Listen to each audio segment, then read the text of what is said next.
আসসালামু আলাইকুম ফ্রেন্ডস, নতুন সম্পূর্ণ একটি ভিডিওতে আপনাদের সবাইকে স্বাগতম। আজকের ওয়েদার খুবই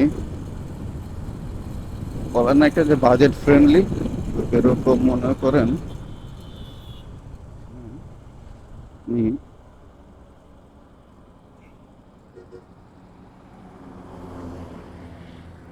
আর এটাও চেইনটা গতকালকে টাইট দিছি, কিন্তু চেইনটা মনে হয় বেশি বেশি টাইট হয়ে গেছে। তো দেখে দেখি অ্যাডজাস্ট করে নিই।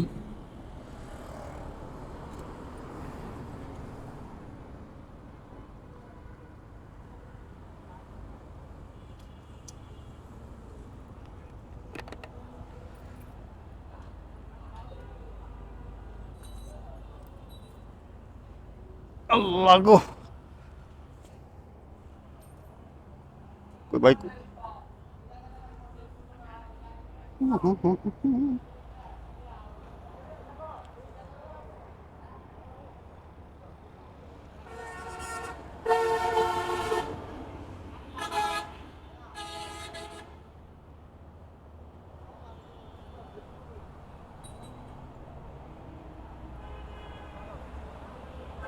লোক কি সব ব্যস্ত?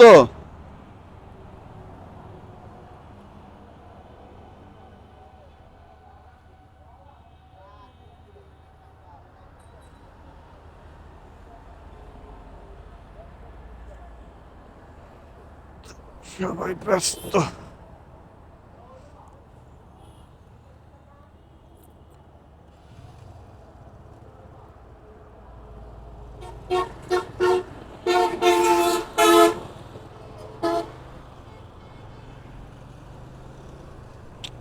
গেছি চেইন লুপ করাতে, চেইন টাইট দেওয়াতে, মানে যে সার্ভিস সেন্টারের এই হলো অবস্থা, যে সার্ভিস সেন্টারের কোনো মানে এতগুলা মানুষ কিন্তু কোনো রেসপন্স নাই। যে কি করতে হইব, কি লাগবে না লাগবে, আসলে কোনো রেসপন্সই নাই। যার কারণে কিছুক্ষণ দাঁড়া থেকে আবার চলে আসা লাগলো। তো আসলে এরকম সার্ভিস কেউ আশা করে না। গতকালকে চেইনটা আমি অ্যাডজাস্ট করে টাইট দিছি, কিন্তু আমার মনে হইতেছে এটা বেশি টাইট হয়ে গেছে। আমার বাইক ভাইব্রেট করতেছে, শক্ত হয়ে গেছে, থ্রটল শক্ত হয়ে গেছে, অনেক বেশি প্রেশার পড়তেছে হাতে। দেখি সামনে যদি কোনো সার্ভিস সেন্টার পাই, আবার আবার দরকার হয় চেনটাকে অ্যাডজাস্ট করায় নিব। ঢাকার বাইরে কুমিল্লা যাওয়া হইতেছে, কিন্তু যে অবস্থা থ্রটল রেসপন্সের, এই থ্রটল রেসপন্স দিয়ে আসলে এই 90 কিলো 100 কিলো রাইড করা খুব কষ্ট হয়ে যাবে।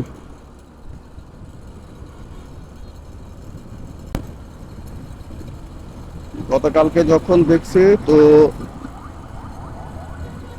চেন অনেকটাই লুজ হয়েছিল, যার কারণে এলাকার যে সার্ভিস সেন্টার আছে সেখানে গেছি পরিচিত একজনের কাছে। তো যখন করা হয়েছে, টাইট করানোর পরে কেমন একটা বাইক হয়ে গেল। করছি করবো পরে আর চিন্তা করলাম কি, যে আবার খুলবো, আপাতত চালায় দেখি কি অবস্থা। আবার নাটটা ঢিল করবে, টাইট করবে, কিছুক্ষণ চালাইলে হয়তো আবার ঠিক হয়ে যাবে, কিন্তু মনে হইতেছে না যে এটা লুজ না দেওয়া পর্যন্ত ঠিক হইব।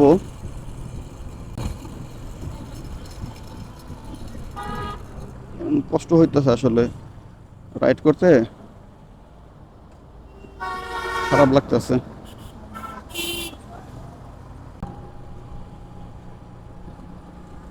আসলে গাড়ি যদি পারফেক্ট না থাকে, তাহলে রাস্তায় চালায় বা আপনার মানে গাড়ি রাইড করে কোনো মজা নাই, কোনো শান্তি নাই।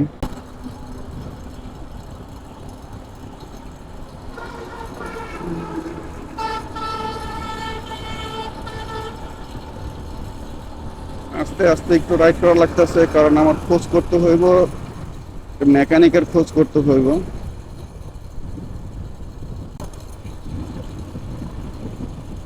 মানে আমার গাড়ি মনে হয় অনেক ভার হয়ে গেছে, এর একটা অবস্থা আর কি। গাড়ি টানতেছি, মনে হয় গাড়ি সামনে আগাইতেছে না, আর আগাইলেও অনেক শক্তি নিয়ে আগাইতেছে, এই একটা অবস্থা। কিন্তু গতকালকে পর্যন্ত গাড়ি আপনার চেইনের একটা আওয়াজটা দিত, কিন্তু গাড়ি একেবারে পানির মতো চলতো। গাড়ির জ্যামের কারণে পুরো গাড়ি ভাইব্রেট করতেছে। দেখি সামনে কোন জায়গায় মেকানিক পাওয়া যায়।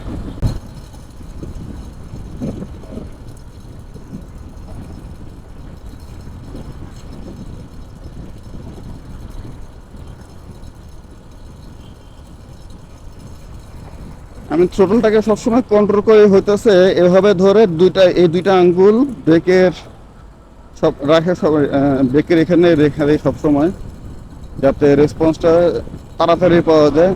কিন্তু আজকের যে অবস্থা, এই অবস্থায় আমার আজকে এভাবে ধরলে বেশি ভাইব্রেট করতেছে, এভাবে ধরা লাগতেছে পুরো একেবারে।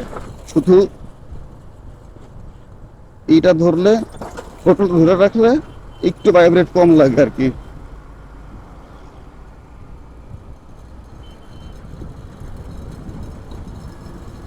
কিন্তু সত্যি বলতে আসলে আমি এরকম ভাবে মানে অভ্যস্ত না চালায়া, যার কারণে এখন ভাইব্রেট করলেও আর অফার লাগলেও ওই যেরকম আমার অভ্যাস সেরকম ভাবেই টোটাল ধরে রাখছি।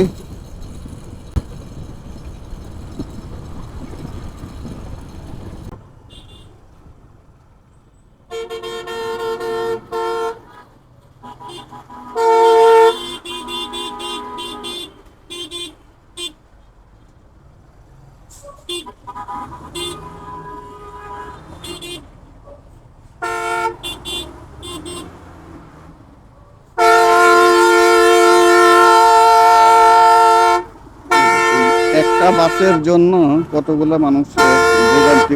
যে সামনে বাস দাঁড়া রয়েছে, এখানে দাঁড়ায় তাদের যাত্রী নেওয়া লাগে।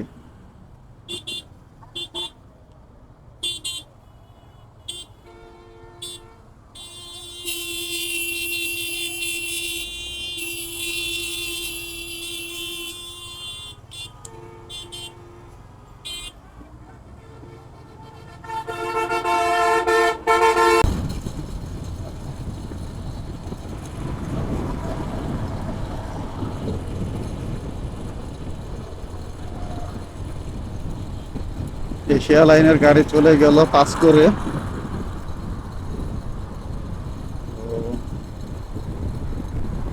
এই যে বাম দিকের এগুলো কি অবস্থা, কিছু বলার নাই আর। মানে শুধু বলতে চাই হচ্ছে, সরকারি পর্যায়ে যারা আইন বিভাগে আছে তাদের আমি দৃষ্টি আকর্ষণ করতে চাই, সেটা হইতেছে হলো আইন সংশোধনের জন্য মূলত। এখন বলতে পারেন কি রকম আইন সংশোধন। এখন আমরা যতটা শুনে আসছি, পরিতনি যেটা শুনে আসছি যে আইন সকলের জন্য সমান, আইন সবার জন্য সমান, এই সংশোধন এটা করতে হবে। আইন আসলে সকলের জন্য সমান না।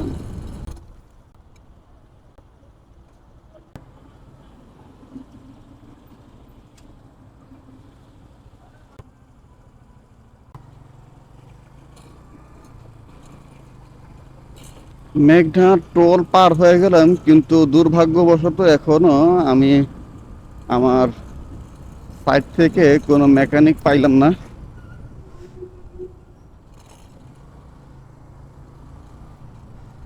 মেঘনার পর এখন মুন্সিগঞ্জ গজরিয়া রোড, দেখি এখানের কি অবস্থা। কিন্তু আমার শেষমেশ মনে হইতেছে কি আমার পুরো রাস্তাটা এমন ভাবে যাওয়া লাগবে। আমার সাইড গাড়ি উঠলেই মনে হইতেছে ওর দম আটটা সারি যাইতেছে, মনে হচ্ছে গাড়ি আমি মনে হয় 110 115-তে টানতে আছি।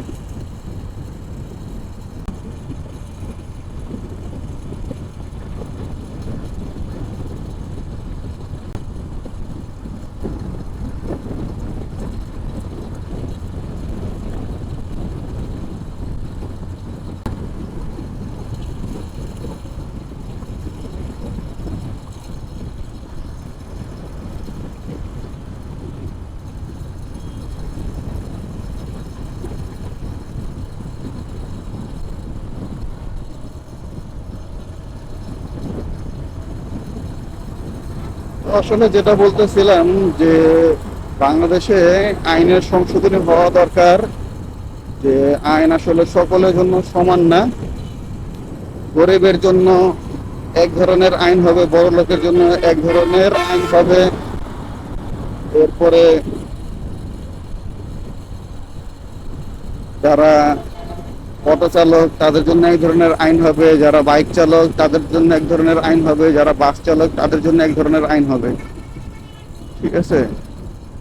নয়তো এখন মনে করেন যদি কোনো এই যে বাম দিক থেকে এই যে অটোগুলোতে চলে আসতেছে, এই যে তারপর সিএনজি যেগুলো চলে আসতেছে, কিন্তু রেসপন্স কি আর কি।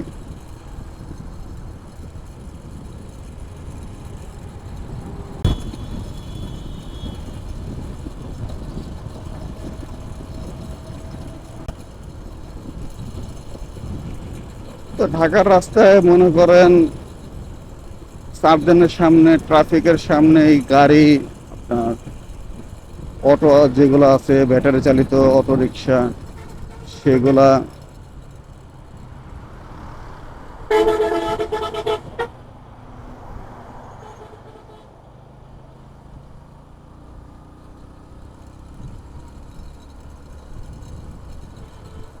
সেগুলো দিব্যি চলতেছে উল্টা পথে, নিয়ম নীতি তোয়াক্কা না করে, কিন্তু কোনো কিছুই হয় না। কারণ কি, তাদের ব্যাপারে কোনো আইন নাই আসলে। আইন হচ্ছে মোটর যান চালিত আইন, এটা তো মোটর যান চালিত আইন না, যার কারণে ওরা যেমনি মনে চায় সেমনি চলতে পারে। আর যদি ইন কেস অফ কোনো ঝামেলা হয়ে যায়, কোনো পুলিশ সার্জেন্ট ট্রাফিক ধরে, তাহলে বলে যে তারা হচ্ছে গরিব মানুষ। কিন্তু বর্তমানে একজন অটো চালকের যে পরিমাণ ইনকাম দৈনিক, দৈনিক হিসেবে তার মান্থলি যে ইনকাম, দেখা যায় যে একটা বিসিএস পরীক্ষায় উত্তীর্ণ হওয়া বা আরও যারা সেকেন্ড ক্লাস যারা অফিসার আছে,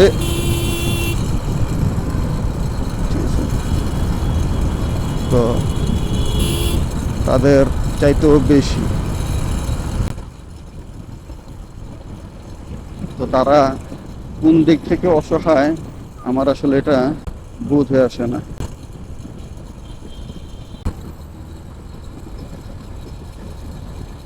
এই উল্টা রাস্তার যে গাড়িগুলা সবচেয়ে বেশি চলাচল করে হইতেছে কাঁচপুর পার হওয়ার পর থেকে। কাঁচপুর পার হওয়ার পর থেকে একেবারে এই যে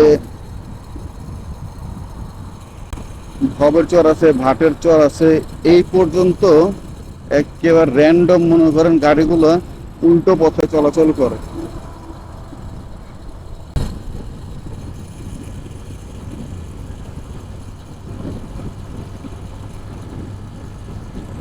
আমরা আসলে 19 থেকে 20 হইলেই সরকারকে দোষারোপ করি যে সরকার এই করতেছে না, সরকার ওই করতেছে না। ঠিক আছে? কিন্তু একটা জিনিস আপনি নিজেকে প্রশ্ন করবেন সব সময়, আমরা নিজেকে নিজে প্রশ্ন করি যে আসলে আমি কতটুকু ভালো, আমি নিজে কতটুকু ভালো। আমি মনে করি প্রত্যেকটা জিনিস আগে ব্যক্তি পর্যায় থেকে শুরু হওয়া উচিত। ব্যক্তি থেকে পরিবার, পরিবার থেকেই সমাজ, সমাজ থেকেই জাতি, দেশ ইত্যাদি যাই বলেন না কেন। এখন ব্যক্তি পর্যায়ে যদি আমরা ভালো না হইতে পারি, তো সরকার যতই চেষ্টা করুক না কেন, দেশের উন্নতি উন্নয়ন কোনোদিনই সম্ভব না। কারণ সরকার আপনার 2 কদম 3 কদম পর পর, ঠিক আছে, 100 মিটার 200 মিটার পর পর কিন্তু চেকিং এর জন্য তাদের মানুষ লোক দিতে পারবে না, সিকিউরিটি দিতে পারবে না। এটার বাস্তবায়ন করতে হবে আমাদের নিজেদের।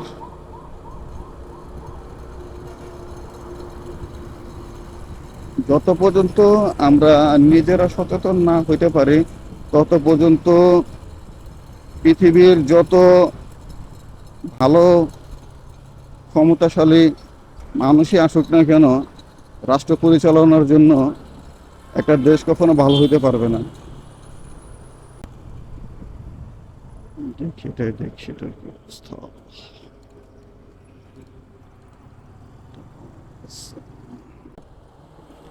দেখি একটা সার্ভিস সেন্টার পাওয়া গেছে, দেখি আর কি অবস্থা, এখান থেকে করা যায় কি না। চিকেন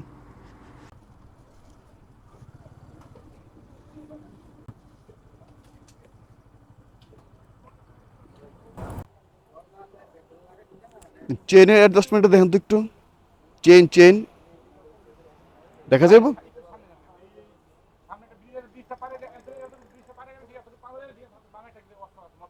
ঠিক আছে, থ্যাংক ইউ ভাইয়া।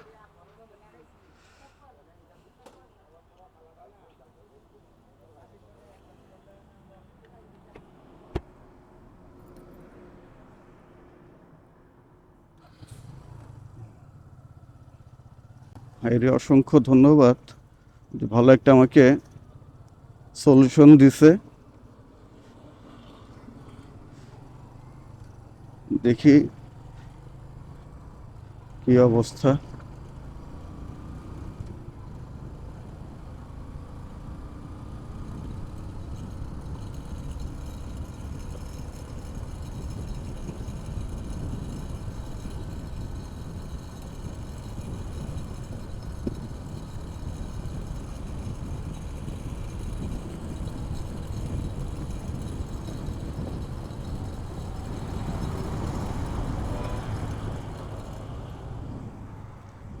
এটার মধ্যে গাড়ি টানতে হবে।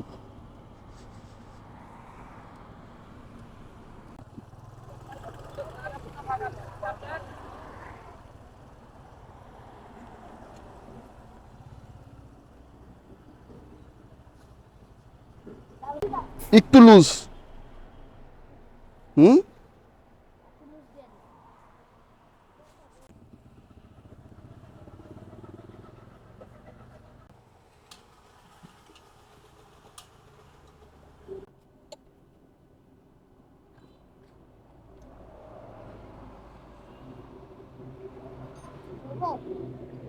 আর একটু, আর একটু বেশি না। হ্যাঁ চলবো।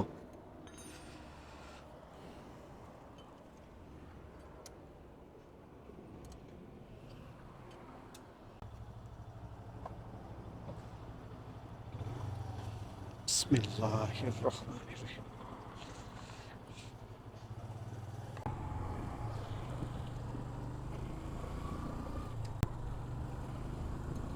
চেইন আলহামদুলিল্লাহ কিছুটা লুজ করছি, দেখি এখন কি অবস্থা। একটু ডিফারেন্স একটু হয়েছে।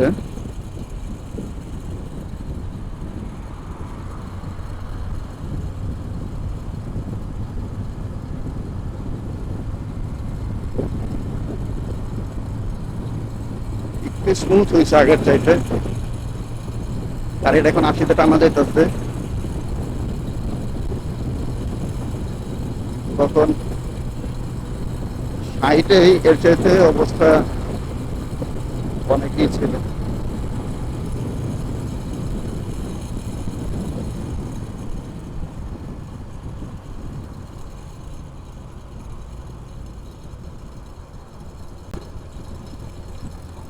ও বেশি টাইট দিয়ে দিছিল আসলে এলাকার যে।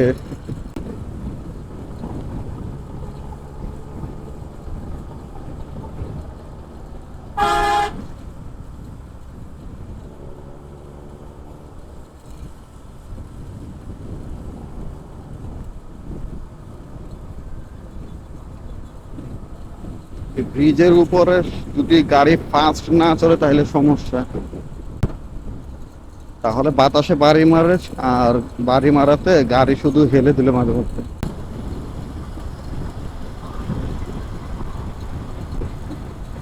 বৃষ্টিও হয়েছে, বৃষ্টি হওয়াতে রাস্তাও ভিজা।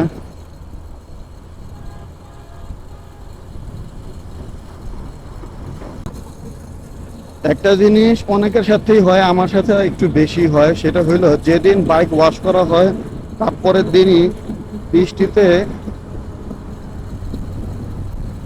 বাইকটা একেবারে অবস্থা খারাপ হয়ে যায়।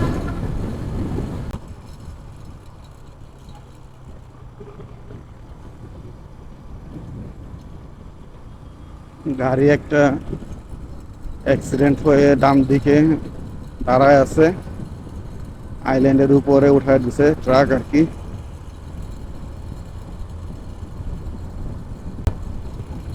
এই রাস্তাটার মধ্যে প্রায় সময় এরকম হয়।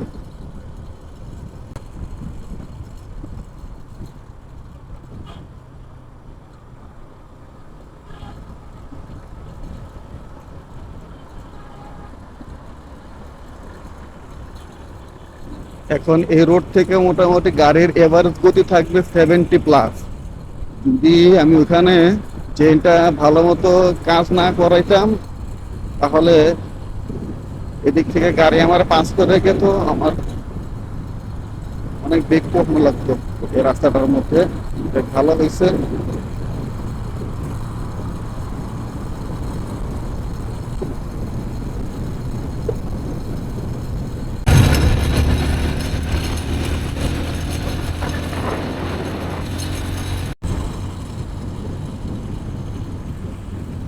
আমার আরেকটা বিষয় বলার আছে, সেটা হচ্ছে আমি চাই ঢাকায় যখন আমি থাকি আসলে তখন পার্ট টাইম জবের মধ্যে বলা যায়, পার্ট টাইম জবের যে রাইড শেয়ারটা আছে, রাইড শেয়ারটা করে থাকি।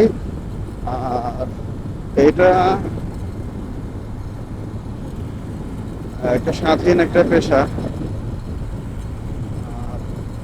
স্মার্ট একটা জব বলা যায় এটা আর কি।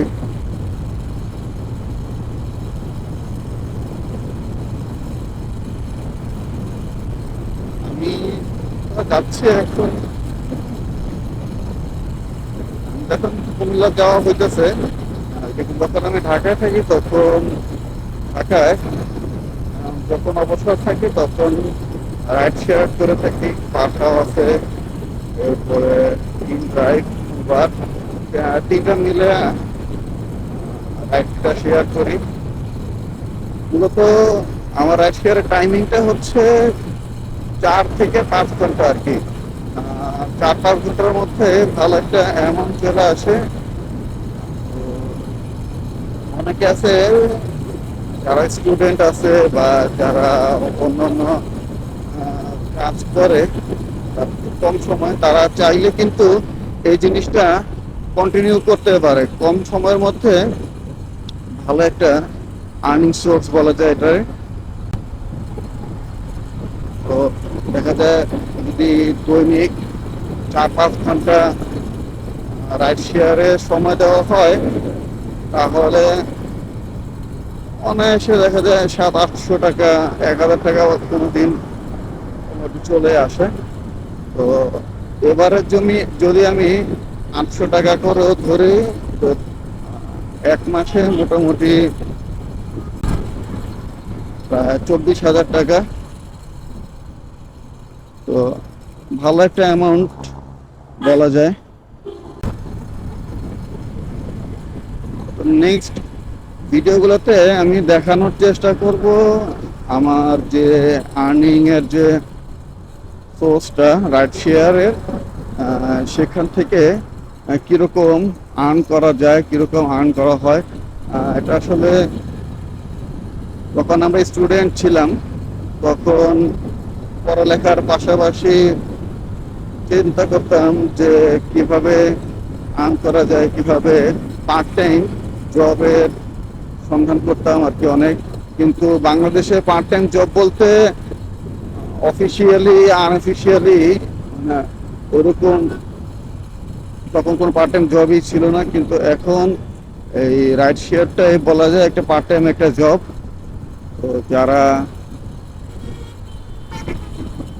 চান আমি একটা পার্ট টাইম জব করতে চাই, তারা চাইলে কিন্তু এই রাইড শেয়ারটাও কন্টিনিউ করতে পারেন।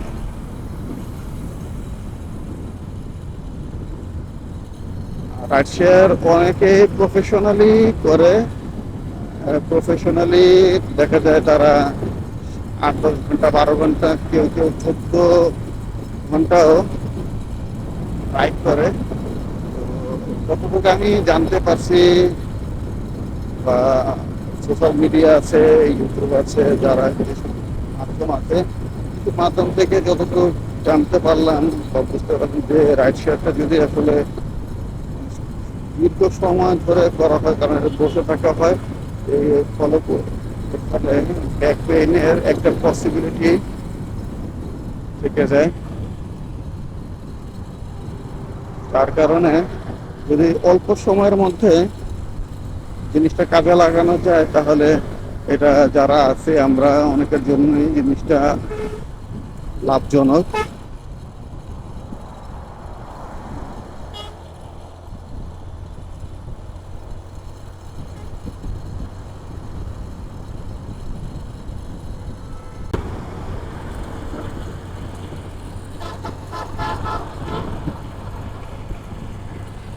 হাইওয়েতে রাইড করে যদি প্রপার ভাবে রাইড করা যায়, রাইড করে কিন্তু অনেক মজা আছে, কারণ রাস্তা ফাঁকা থাকে, গাড়ি স্মুথলি চালানো যায়, যেটা আরবান এরিয়াতে উন্নতি সম্ভব না।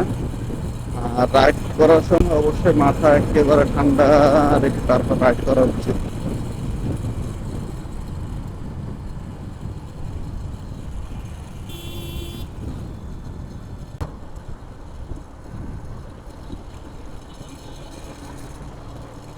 তো আমরা এখন মোটামুটি কুমিল্লা শহরের ভিতরে প্রবেশ করতেছি। ডান দিকে চলে গেল কুমিল্লা বিশ্ব রোড, এরপরে নোয়াখালী চট্টগ্রামের রাস্তা, বাম দিক দিয়ে ঢুকে গেলাম আমরা কুমিল্লা শহরের এখানে।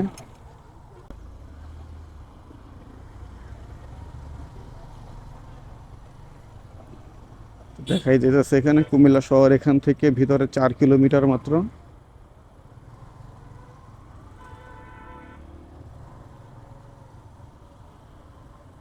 কুমিল্লা শহরটা খুবই ছোট্ট একটা শহর, কিন্তু ব্যবসায়িক দিক থেকে খুবই উন্নত একটা শহর।